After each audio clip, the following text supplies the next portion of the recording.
Welcome, everybody, to another live episode. Well, live as we're recording it of Topic Thunder. Here from the Top 10 Show. I am John Roca. That is Matt Nost. And we got a lot of fun lined up for you today to talk. I mean, we've been enjoying the show so much. We can't say it enough, Matt. All these great questions coming in from the fans. I mean, the fans are just really dialing into the show, and we are all the better for it because we're getting the benefits of answering these questions. Yeah, they come up with more and more inventive and interesting questions every week. There's at least one where like, that was a good one. Yeah. When you're only doing 3, 4, maybe 5 questions max, it's a good ratio. It's just like, it's not saying the others are bad, but it's just like, oh, there's a completely new topic and people are still churning them out. So it's always fun each and every week. And if you're a patron over at patreon.com/the top 10 with the number 10, you can join in. There's an email address over there. If you're at the $5 and tier up, you can send in a question to that email address and we answer it on the show. And that's the gist of the show. Yeah.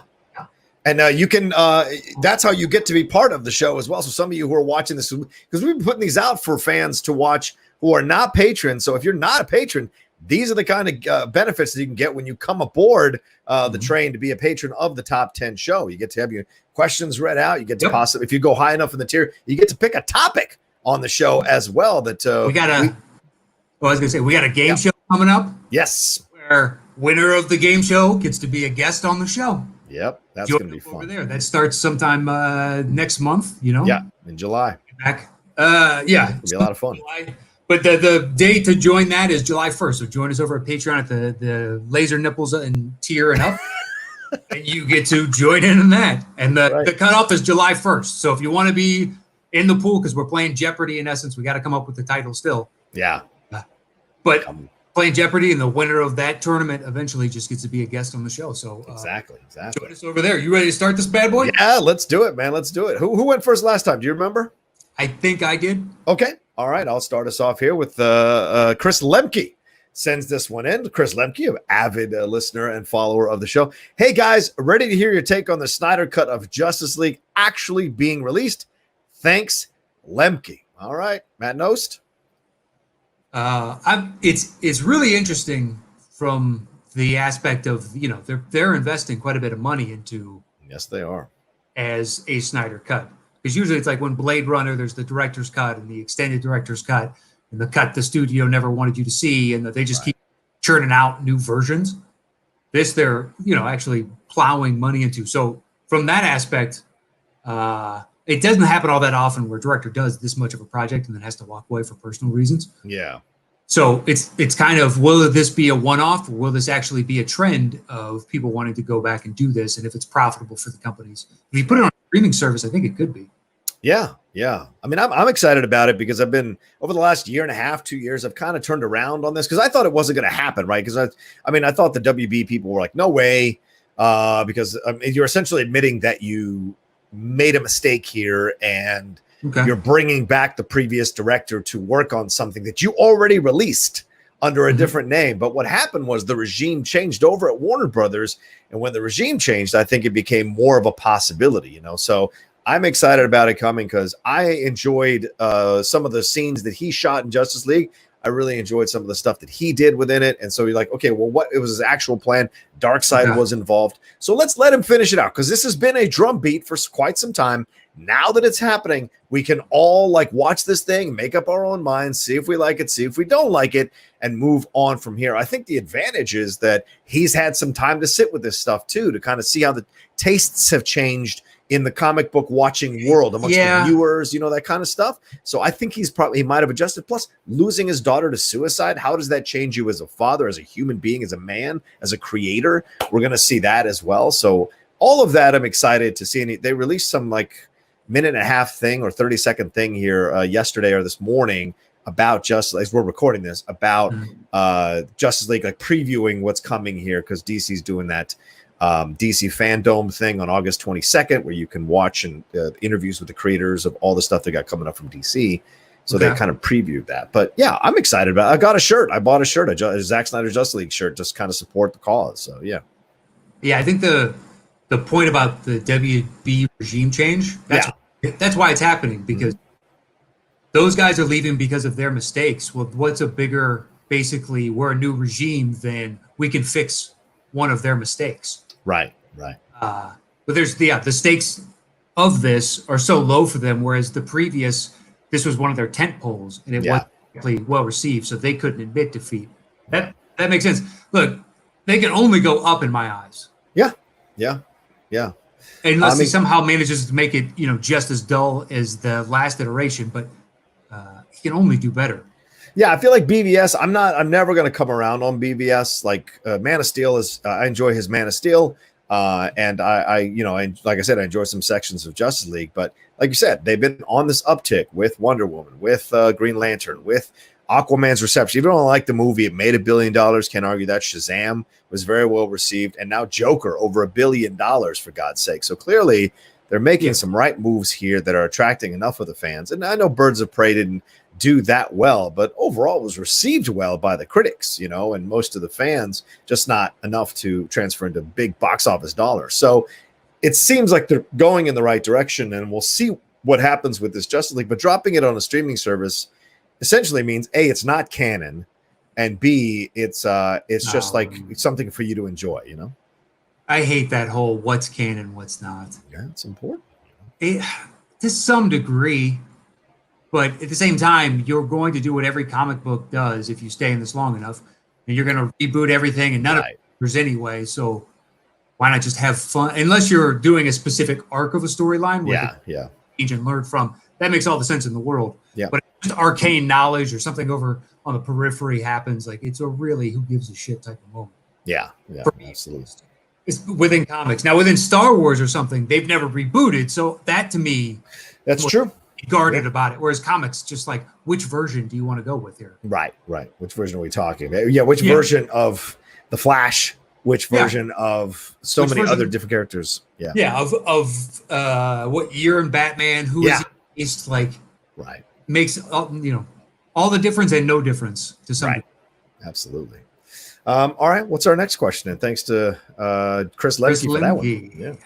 The next one is from Babo. Hello, Jeff. This lockdown has me watching a lot more movies and thinking about how I evaluate them. I've decided that there's a difference between favorite and best. Obviously, there can be crossover. Toy Story is one for me that fits both categories. Do you view things similarly? And if so, what movies fall into your favorite but not best, and best but not favorite? A couple would be Taken, favorite but not best. And There Will Be Blood, best, but not really a favorite. Okay. Love you both and looking forward to competing for a chance to be on an episode. Holy crap, that's an amazing reward. Babo Haley. Babo.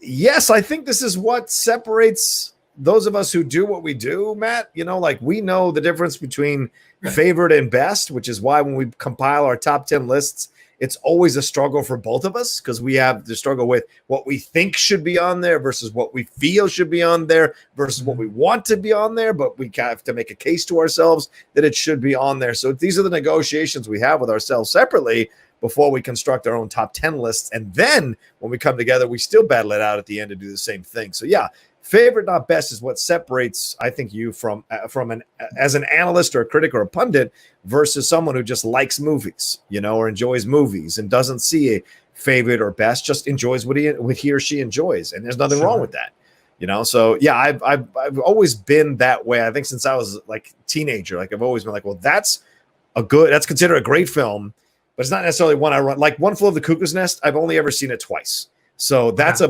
best film, but not a favorite film of mine to go and watch. But both times I've watched it, I've appreciated the hell. Schindler's List, I may never see that movie again in my entire life.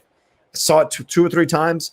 I've seen what I need to see from that movie. It is a best film. It is not a favorite of mine. Contrast it, Major League. Major League, I've seen 1 million times. It is a favorite film, not a best film. But it's, those kinds of things work for me, The easier thing is to do favorite but not best, because who doesn't have a bunch of guilty pleasures? It's just like, what, for some reason, watch that movie on repeat. So I don't, it just works for me. Whereas, but not favorite, that's an interesting, like There Will Be Blood, because say between that and No Country, I watch No Country more. Right. Because it's just higher rewatch. But There Will Be Blood is an investment. Yes, it is. All P.T. Anderson films are an investment. I think Boogie Nights. Right, Boogie Nights, yeah. So yeah, the best but not favorite. As in regards to lists and whatnot, yeah, it's a push and pull. Yeah. I try not to do anybody like, oh, I understand why it's a beloved over here, so I should put it higher. I Yeah. have done that in the past. We've so Yeah. many it's impossible not to have. But Right. I try not to. I try and just be authentic to my genuine opinion. Yeah. But yeah, it's tough doing this weekend. We got sometimes because people attacking you like, you're right. I just don't watch that movie. Right. Right. Listen to Like the 50 crossover, right? Yeah. Good. Oh no, I was just saying, like the crossover ones are interesting too, right? The ones that are your favorite and best. Like for me, I know this is not one of your favorites or your best, but like Superman the movie, I think is one of the best superhero films ever made, and it's one of my favorites, right? The Dark Knight, best and favorite. That is arguably one of the best films ever released, period, sure. regardless of genre. And still, it's also one of my favorites to watch whenever I can. Or Logan, same thing. I think Logan is a effing masterpiece, and it should have been nominated for Best Picture. That is also a favorite of mine for sure. Yeah, you can go right down the list. There's a million. Goodfellas. Right. Is the best and favorite. Yeah. Blade Runner. Yeah. Blade Runner. Yeah. There's a whole list of those as well. Yeah. But push and pull each week and try and do best because ultimately you got to defend it. Right. Yeah, this is why I put it here. I like these better, or this one resonates more, or whatever the case is. Right. Right. Like and Three Amigos. Three Amigos is best and favorite. There we go. Easy peasy. That was a softball. You got any more softballs to throw my way?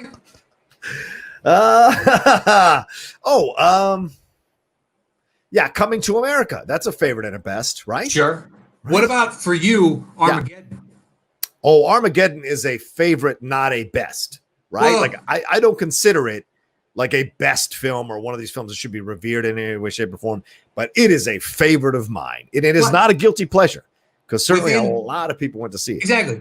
But you could say best within categories. It doesn't mean to the category of action. Oh, best disaster movies? Sure. Okay. Best and a favorite for you? You know what? Yeah, if we're going disaster movies, it is absolutely a best and a favorite. Yes, absolutely. Top 5, top 6. I can't remember where I put it in our disaster movies list, but I'm sure it was I'm sure it was high, at least in the top 5 or top 6. Yeah. But overall, there's some movies that are basically it's like classic. Yeah, I get it. Right. Where I understand the argument that you're making, but for these eyes now, like I can appreciate the technical achievement or the this, that, or the other, but the overall does not make me go back to want to watch that thing over and over and over again. Yeah, I think more people have a best, not favorite. The further back you go, like the 40s and the 50s and the 60s and the 70s, well, not 70s maybe, but 40s, 50s, and 60s. I think there's probably a lot of people who know that that's a best film, but they don't go back and watch it over and over again. I think that is true. I mean, I have Citizen Kane certainly, but I don't run back and watch Streetcar Named Desire. I do go back and watch On the Waterfront when I can, but not Streetcar Named. And I know Streetcar Named Desire is a best film, but it's just not a one I run back to and watch over and over again. I think On the Waterfront, as weird as it say, is a little bit more universal a story. Yes. Little guy against the big corporation. Streetcar is this weird tangled love story. Yes. The Waterfront, I think it's just, you could at least envision being in that situation, whereas I've never been in a toxic relationship like that. Right. So I've seen it from afar, but On the Waterfront, like who hasn't experienced some version of that? We were all kids at one point. That's a great point. Yeah. But and Bobo, look forward to having you as a contestant. Yeah. And then potentially a guest on the show further on down the line. Okay. If Bobo makes the show, that's going to be a crowning achievement, a cherry on top of a cake for sure. Yeah. The only problem with that though is I believe Bobo has come out as a fan of The Offspring as well. Oh, we got a whole horde of them like, just mucking up the Facebook group and whatnot. The Offspring. Okay. It's the worst, man. It is the worst. Yeah. I mean, it's just this shade aside of Nickelback. I feel like this is a Nickelback category. I feel like The Offspring. At least, like the lead singer, I believe, is an engineer. Oh, became an engineer, something along that. Yeah. Okay. If you hear The Offspring, you've heard one song, you've heard all their songs. It's like a formula that he devised for this pop punk wannabe hardcore edge horse shit, and it's just like Right. here we just changed the key and the chord progression, but it's the same fucking song. And Yeah, then I feel like Blink 182 did it better. What do you think? Am I wrong on that? Yeah, for straight pop punk. Yeah. But some people would accuse Green Day of being pop punk as well. I think they're a little punkier, but they are pop. They're pop. If you're doing a musical on stage, guess what? You're pop. But you're not Blink 182 pop. No, right. Exactly. Yes, agreed. I think their lyrics are a lot more memorable and deeper than anything Blink 182 has done or anything The Offspring has done, for sure. So, well, yeah, Offspring I'll give you at least a little bit more credit because they're trying to have like a hard edge a little bit. Okay.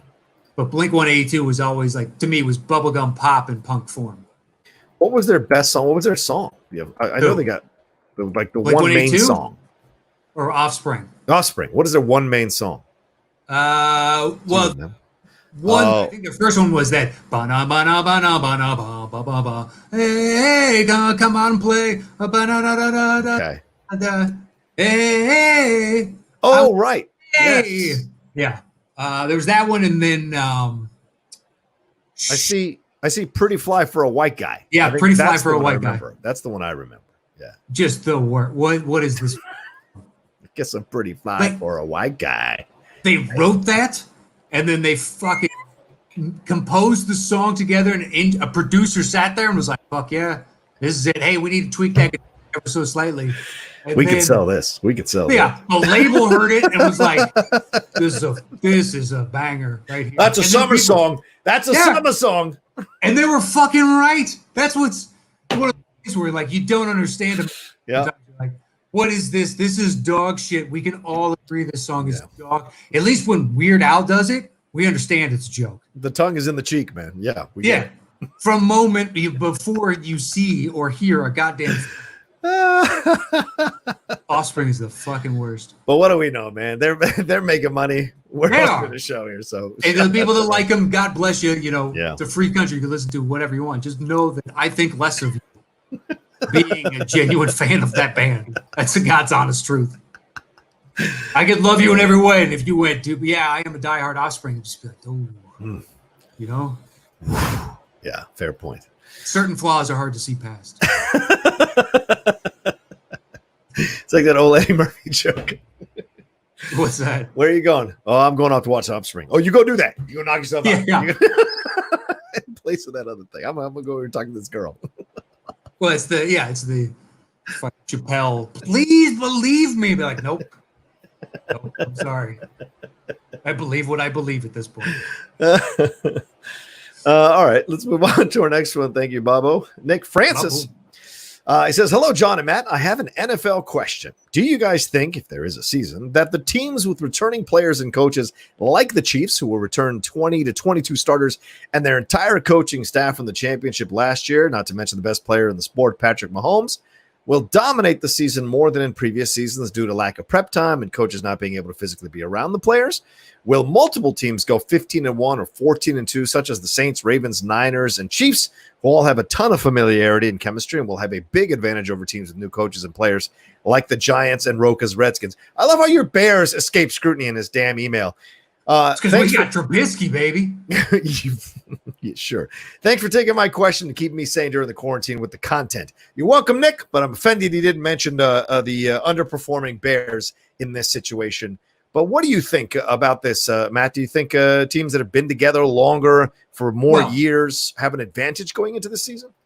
That makes a lot of sense because you're not gonna, if everybody has a familiarity with the playbook, you could still figure out ways to communicate and work on and progress those ideas because you have a foundation to work with. I think the Redskins are in this mix because it's basically a new team. It is. The Bears have at least had their core. Yeah, we've had our core together, so it makes sense to anybody that's going to have a new team or like Tampa Bay. Tampa Bay, I don't know how good they're going to be because they haven't really been able to. Although the pictures of Tom Brady where he's got the fake dirt just ever so slightly looks like in the uniform, and I was like, this is so fucking cheesy. Come on, Tom, you've won how many Super Bowls? You're better. Yeah, man. Hey, man, you got to motivate yourself. However, you got to motivate yourself. You got to motivate yourself. I'm excited. I'm a Buccaneers fan for this year. I like this idea. I like this experiment. I hated Tom when he was in New England. You can't do that. But I love that he's coming here. It's an underdog situation. I love it. People don't know what to expect, don't know what they're going to see. So this is like when LeBron went to the Heat. I became a LeBron fan after he left Cleveland the first time and went to the Heat because I was like, I don't know what's going to happen. He messed up the decision. Then they did that stupid event where they're like 3, 4, 5, 6, 7, I don't know. Like all of that. I was like, well, I know what it's like to be made fun of for wanting something. And I've always felt a kinship with that situation in any scenario. So I felt I became a LeBron fan at cheer because I felt like in that position, they stupidly made themselves have a target on their backs. And so they had to fight through that because everyone was waiting to jump and pounce on them and make fun of them. At least Brady's is more undetermined. LeBron was treating a juggernaut. So that's why everybody kind of revolted. Just like you're putting 3 all-stars on the same team together. True. This is a little unfair. And to be perfectly honest, it was all Cleveland's fault. I don't know if they want to hear that, but they pissed away all their draft base, chasing guys like Shaq who were way past his prime. Yeah. Pounding him, it's tough to come up with one solid teammate that he had. Like Andrew Bergeau couldn't stay healthy. Ilgauskas was only there for the first part. What's his name? The 2 guard that went to the All-Star game with him. I can picture his face. Anyway, you could make a case he was the most consistent and best, but then you got like Kanye West and it's all these weird dudes and they pissed away. It's what New Orleans was going to do with Anthony Davis. Don't pull LeBron and waste all your assets trying to surround out, like draft young guys so that the timeline matches up better. Right. A little better result, with the Drew Holiday thing eventually, but right. Yeah, I think the teams that had consistency this year, because usually there's a big fluctuation. Although sad as it is to say, I still don't believe in the Niners. You don't believe in Jimmy G, huh? I don't believe in Jimmy G. I respect that. That defense is legit. Yeah. But that offense, like they got in crazy production from a whole bunch of dudes that have been bouncing around the league. True. Can that happen again? Yeah. I don't know. I don't know. I mean, they have George Kittle. George Kittle's a really good tight end, certainly a safety valve. But plus, he wants wide receiver money instead of tight end money, and that threw their cap up if they end up. I don't know if they have. Last I saw that they were stalemated on some level, but Lynch thought that they would get a deal done before the season started. Raheem Mostert, that's a good running back for them as well. And they picked up a couple of receivers, so they look like they might be doing something. But Jimmy G, you're right, Matt. Jimmy G could end up being the new Mark Sanchez. He could be this pretty boy, comes in, leads him to a championship, can't get him over the hump into a Super Bowl, and then that career starts to take a nosedive right off the cliff. That's certainly possible. So, yeah, it's in play for sure. It's not like you watch him and when you see truly top-tier elite quarterback, you don't ever question him. You know what I mean? There's so few of them that it's just like, even if he makes a mistake, it was probably the best decision because that's how Your Mahomes, your Aaron Rodgers, your Russell Wilson, Drew Brees, Drew Brees, those top tier dudes that are have calculated the odds, know exactly what they're running, have seen all the schemes from defense. Right. Jimmy G just ain't there for me yet. Well, here's the deal: like if you see it more often than not, that's a top tier quarterback. If you see it way less than if you see those great games way less than you see the bad games, then they're not a top tier quarterback. And with Jimmy G, you see too many game management games, 220 yards, 15 completions, that kind of stuff. Like Dak is just a little bit above, in my opinion, just a shade above Jimmy G. Yeah, exactly. You don't trust these quarterbacks in game-winning situations. You don't trust them. They haven't shown that they can come through consistently. Certainly Jimmy G and Dak have not yet, and we'll see. I mean, certainly, And I would take both of those guys over Trubisky and never. Now, if I don't have to carry like Dak's soon-to-be salary hit, what I don't want. But if it's in the same situation where we still have time to make a genuine decision about this guy, we take happily.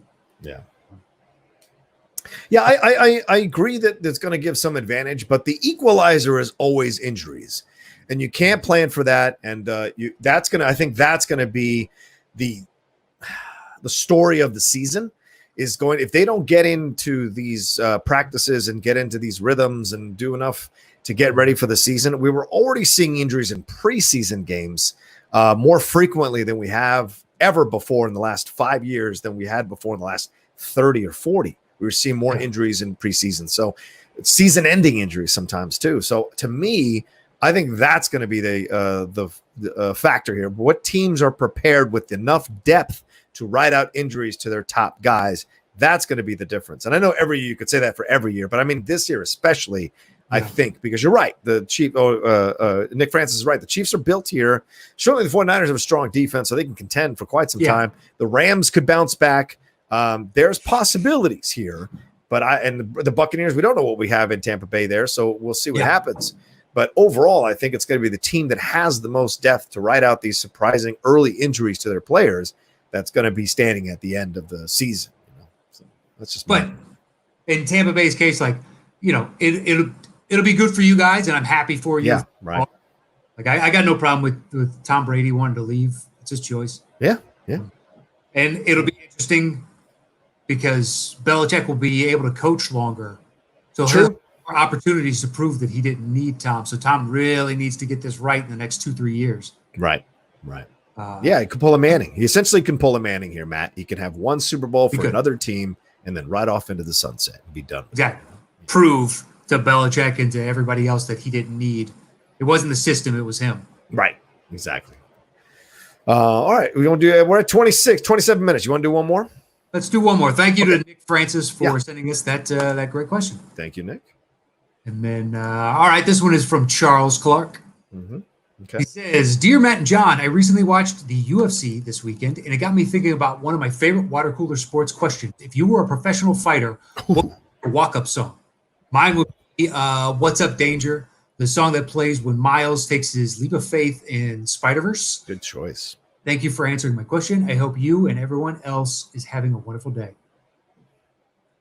Well, I use it in the Schmodown once, Bomb Track. I think that's a good walkout song. Oh, Bomb Track is great. That's the Rage Against the Machine, right? Yeah. We're talking about the Bomb Track. Killing in the Neighborhood is a good one. Yeah, it just goes right into it within a few 10 seconds, 14 seconds. You're just crushing it. I think the first live event I came out to Nas, You Can Hate Me Now. I love that fucking song. That is a great walkout song because you're just like, all the lyrics are about nobody believing in you or people coming after you for your success. And I just like that. That's just great. Like walking out of there. I love that. Bad to the Bone is a nice choice, although kind of overdone. So maybe not the best choice. Let me take a look at my iTunes. I got to take a look at my iTunes because I like this. I'm sure I have a badass music category. True. Back in Black is a good one, don't you think? AC/DC, maybe. I wouldn't mind. Kareem would be kind of cool. Oh yeah. From Woo. Yeah. Oh yeah. Cash rules everything around me. Exactly. Yeah. If you're trying to make a statement there that you're like Mayweather, I can see Mayweather coming out to that. Yeah. Let's see. I like War Pigs. Okay. I don't know if you can get away with that one, but I like War Pigs. B.I.G. What, Hypnotize? Maybe Hypnotize? Sure. Maybe. I've always liked HOV or PSA, the public service announcement from Jay-Z. That could be. Allow me to reintroduce myself. My name is Hogan. And poof, and then the curtains open and you walk out. That would be fucking great. Especially if you wrap it coming out of the curtain. I'll give that to the professionals. I mean, I could do it for a bunch of them. It's a good question. Any rock ones? Any rock ones? Like big rock ones? Big rock? Yeah. Walk out song. I like this idea. Oh, Dropkick Murphys. That's a good one. Shipping Up to Boston, the one the Patriots used to come out to. Oh, fuck. I hate that song now. But it's a good one. You can't deny. That's a good one. Okay. Oof. Mama Said Knock You Up. I don't know about that one. Yeah, I'm not sure about that one. It's a little too on the nose. Yeah. No. Are you looking at stuff right now? Yeah, I'm trying to find. Yeah. Maybe Gratitude from Beasties. Okay. Just because they're playing the instruments and it's got a harder edge to it than. Yeah. But that might take like So What You Want. So you're not taking. Wait, do you mean Sabotage or you mean the song called Gratitude? Gratitude. Okay. All right. Because fun. Sabotage is more fun. Right. But it is a good intro that and it just jumps right in. Great bass loop. Can't stand it. I know you planned it. I'ma set it straight. This Watergate. Beastie Boys. I can choose too many from them. The Immigrant song from Zeppelin, the one that's in Thor Ragnarok. I love that song. I think that's a good one to walk out to. That could be a good one.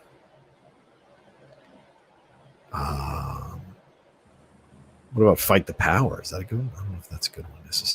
Let's see. Maybe a little Metallica, Seek and Destroy. Oh, that's a good one. That used to be Sting's theme song when it came out in WCW. When he became the really? Crow. I don't remember that. Yeah, when he became the Crow Sting, he would come out to the live version of that song. Yeah, that was after my time with Sting. Right on. Yeah, I knew blonde hair, high crew cut. Oh yeah, you knew. Woo, Sting. Yeah, pretty boy Sting. Yeah. I didn't know goth remix Sting. Yeah. I don't know. There's a lot to choose from though. Yeah. Nothing but a G thing. I like that one. Nothing but a G thing could be good. You don't think that's too laid back? No, man, because it gets like, because if you're walking out to fight, you're just feeling that, and everyone else is like rolling with it. You know what I'm saying? So you could get the whole crowd moving left to right with you as you're walking out. Maybe. Have you ever heard the Today Was a Good Day, Ice Cube? Yes. Right? Oh yeah. Have you heard the remix? It's came out on it's either bootlegs and B-sides or B-sides and bootlegs. Okay. That's one of my favorite songs of all time. Right. Okay. That's a good choice. Let's see. Some people like that AC/DC stuff, right? I already said Back in Black. What's another one? Hell's Bells. Thunderstruck. That's a good one. Yeah. Highway to Hell. I kind of like Sacrifice. I don't get in trouble for that, but Creed, Sacrifice, I kind of like that song. I don't like Open Arms, with arms wide open or whatever. Really? But Sacrifice, I fucking like. All right. Or POD. What's POD? Was what's the name of their song? Face of a Nation. Something like that. I think it's what it's called. Youth of the Nation. Youth of the Nation. Yeah, I like that one. I like that one. Anyway, I think we can just continue doing this for like 30 minutes. Yeah, we can keep going. Oh, one last one. All I Do Is Win. I like that one. I like that one. Okay. From DJ Khaled and all those guys. All right. We're at, all right. We should wrap it up here. I guess 33 minutes. Yeah, I think that's good enough for this week's show. Thank you, Charles. Thank you, Chuck. Appreciate it. Much love to you, my man. And thank you for sending in. And thanks to everybody who sent in these great questions. Once again, another fun topic, Thunder, that kind of pushed Matt and I and our thoughts about these questions. Had us going deep, had us Googling. So much respect to you all for these questions. Thank you so much for sending them in. If you want to join in the show, patreon.com/the top 10 with the number 10. Hit us up over there. You can follow me anywhere at Matt Nost. And don't forget, we got that new show starting. Cutoff to enter is July 1st. So join us at Patreon by July 1st, and you can enter in to basically be part of the game show to get you a guest on the show. Top 10. And that's me this week. You can follow me at The Roca Says on Twitter and on Instagram. Please head on over to my YouTube channel as well, youtube.com/John Roca Says. Subscribe there. And of course, if you are just listening to us and you don't know this, we also have a YouTube channel for the top 10. So head on over there, find that, the top 10. Look for the logo. You know the logo by now of Matt and I, and our name's Roca Nost on there. Go and subscribe to that as well if you want to watch our pretty faces doing this on camera. All right, that's it. Thank you all so much. We'll talk to you next time on another brand new episode of Topic Thunder.